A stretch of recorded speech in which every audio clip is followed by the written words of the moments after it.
Okay lang naman siya, pero makakapaghintay naman po. Okay lang po kung matagalan kasi nga mas ano po natin yung kaligtasan po natin na makapag-flight po ng safe po. Parehong patungong Riyadh, Saudi Arabia sina Mary Jane Lanya na galing pa ng Pangasinan at Rosana Gialon na galing naman sa Cagayan de Oro City. Nais sana nilang mamasukan bilang household helpers sa naturang bansa upang may maipangdagdag sa gastusin ng kanilang mga mahal sa buhay. Ngunit dahil may nangyaring tensyon sa Middle East, ang dapat sanang inaasahang pag-alis ngayong buwan ng Marso, pansamantala munang maantala dahil sa naganap na tensyon. Kaya naman si Mary Jane, nais munang maghanap ng alternatibong hanap buhay upang kahit papaano ay mayroong mapagkunan ng pagkakakitaan. Sideline po dito sa Manila, yung kahit konti pong may mahanap buhay para may padala po sa probinsya. Nakahanda naman mamasukan si Rosana sa trabaho na i-offer ng kanilang agency habang naghihintay ng kanilang flight. May accommodation lang po yung agency.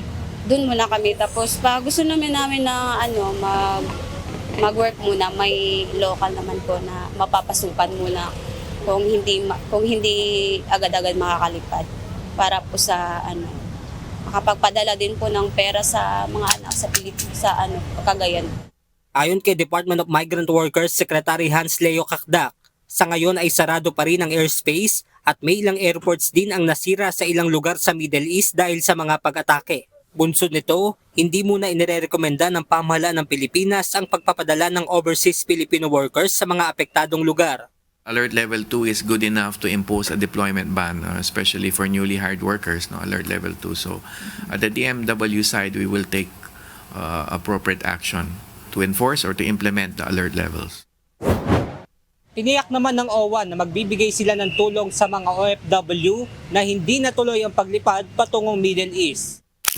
Ang tulong pong binigay ng pamahalaan sa direktiba po ng ating mahal na Pangulo ay siguraduhin na meron po silang temporary accommodation para po doon sa mga babalik sa Mindanao at Visayas na isi-schedule pa po yung flights at nagpo-provide din po tayo ng domestic travel arrangements, whether land travel po yan, arrangements or air travel po. Pero sa kabila ng pangyayari, hindi naman nawawala ng pag-asa sina Mary Jane at Rosana para sa inaasam na makapagtrabaho abroad. Maghihintay po hanggang sa maayos po yung gera doon. Pero ang sabi po ng agent namin, pagkatapos po ng mga appointment namin, pwede po kami umuwi. Siyempre, hindi naman po maiiwasan kasi nga pamilya, nag-aalala nga sila, sabi ko, Diyos po, may Diyos naman po tayo na magdadasal lang kung pag ayaw talaga, may dahilan naman po.